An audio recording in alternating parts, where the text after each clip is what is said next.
Hey, what's up mga Cardrop, and welcome back sa ating channel, ang Crypto Whisperer PH.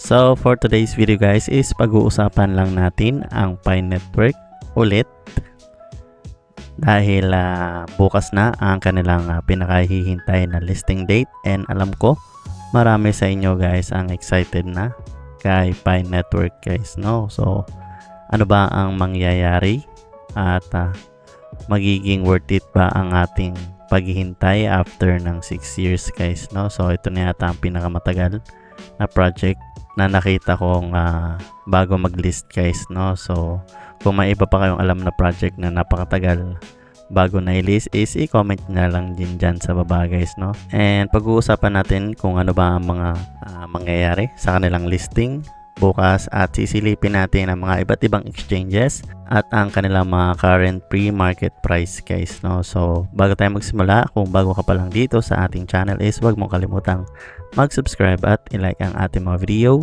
kagaya nito guys, no? So para makatulong sa paglaki ng ating channel, so malaking bagay yon para sa akin guys, no? So proceed na nga tayo guys, no? So una muna nating silipin nga ay yung kanilang OKX, which is ang kanilang pinaka top tier guys, no? So ito yung pinaka mataas na exchanges na nag-list so far as of today, so February 19 guys, no? So yung mga ibang exchanges is wala pa, kagaya nila Binance and well, si Bybit guys is ni-reject si Pi Network guys, no? Since according na rin sa statement ng CEO ng Bybit is scam daw si Pi Network guys, no? So di natin sila masisisi, but then si Binance is nagkaroon ng survey kung ililist ba nila si Pi Network o hindi. So nakasalalay sa mga pioneers, so kailangan iboto nyo na siya guys, no? So search nyo na lang yan kung paano kayo makakapag-vote para ma-list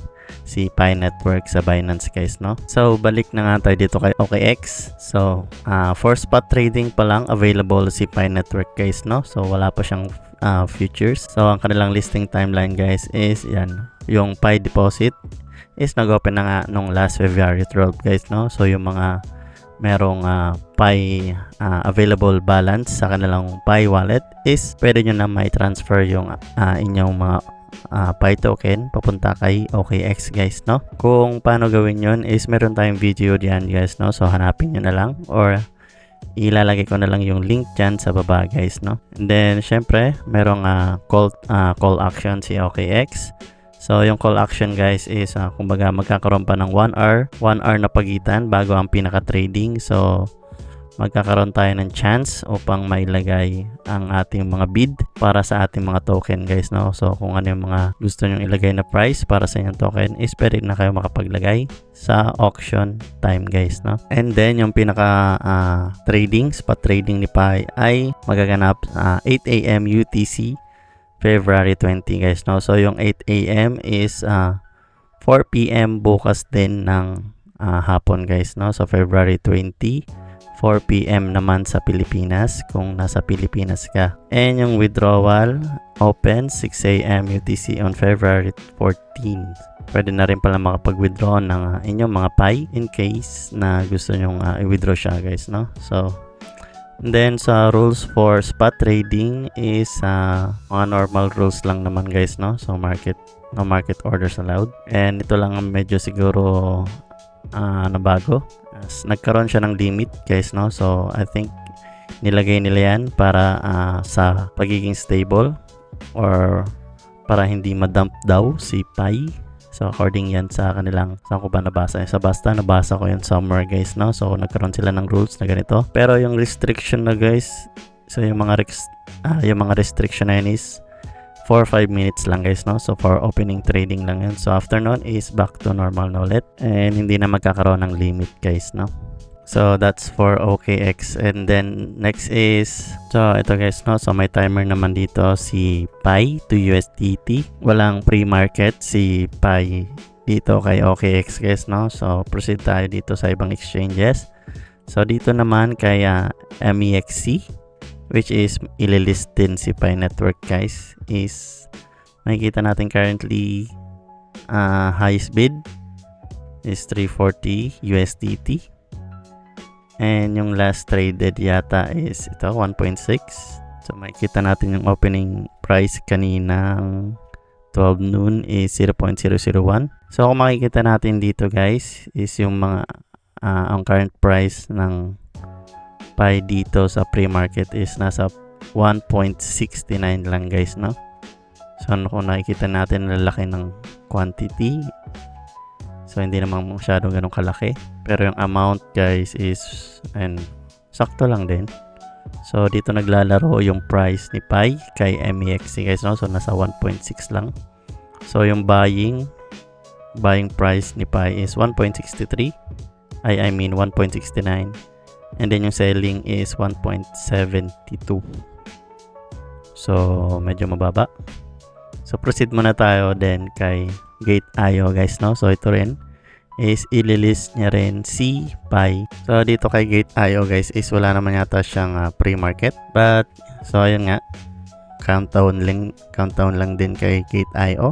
So proceed tayo sa isang exchanges guys, no? So ito is si L-Bank guys, no? So ito ang may pinakamalaking price ngayon sa mga exchanges. Although hindi naman siya ganoon kasikat talaga guys, no? Itong si L-Bank. Pero makikita natin dito, currently nasa 86. 80, yan, $80 ang isang PAI network PAI token dito guys ko.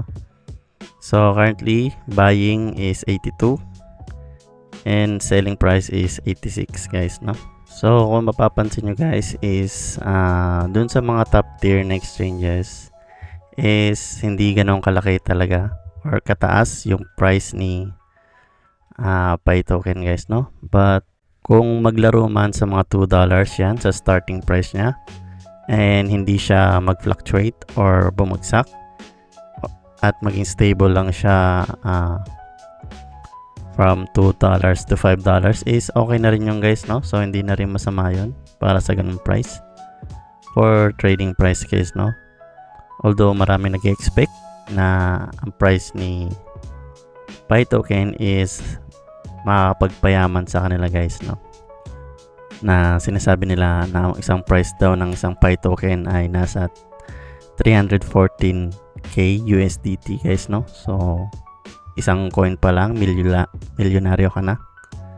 So hindi naman din masama or hindi naman din malayo mangyari yung guys, no? But sa tingin ko it will take time para ma-build yung ganung price.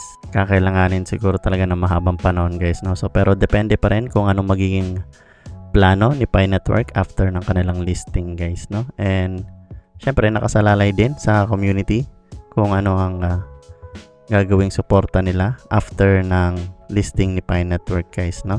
So ayun lang guys, no? Kung nagustuhan mo ang ating video for today, please don't forget to give it a like at mag-subscribe ka na rin para lagi kang updated sa ating mga future videos.